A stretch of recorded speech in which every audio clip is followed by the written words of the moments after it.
Veronique was also a featured teacher on Avaya University's Healing from Childhood Trauma event. So welcome back, Veronique. Thanks, Andy. It's great to be back.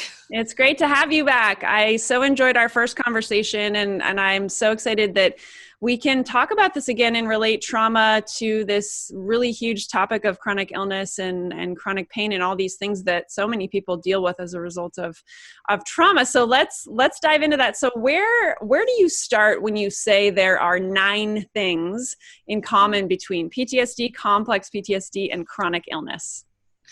You know, just to start off with the first 3 things, one is that the science is really starting to show that the origins may be similar for all these different things.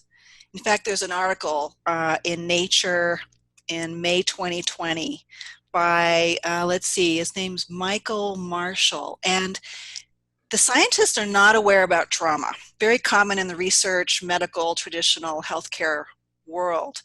But what their research is starting to show that this guy's writing about in this article is that instead of there being specific genes and specific diagnoses, they're realizing that the DSM-5 now that's used for diagnosis is flawed, and that you really can't pinpoint people with specific diagnoses. If you have one diagnosis like anxiety, you generally have at least another, if not more than that, like depression. And they're finding that there are hundreds of genes for each of these conditions. And so what they're starting to come to from research from someone in 2012 in Chicago proposed that there may be actually a single factor, a single cause that's at the origin for all these mental health conditions. And so as the first one for 9 of these pieces, it's really looking from the research I've been looking at for 20 years that trauma and adverse life experiences and things that elicit a threat response in our systems, even infections, are a very common cause for all of these things, whether it's PTSD or complex PTSD, which is more defined because it's a long-term exposure in childhood rather than single events. And also for chronic illness, that's been the biggest thing that blew me away when I started looking to see if trauma might be a risk factor for chronic illness. And then I started finding it all over the place, and I'd never heard about it as a physician. Mm-hmm. Yeah. So, number 1 is that there may be actually a similar cause for all these health conditions, and that they're all a symptom of the same thing. Interesting. Yeah. I know. It's such it's a huge paradigm shift.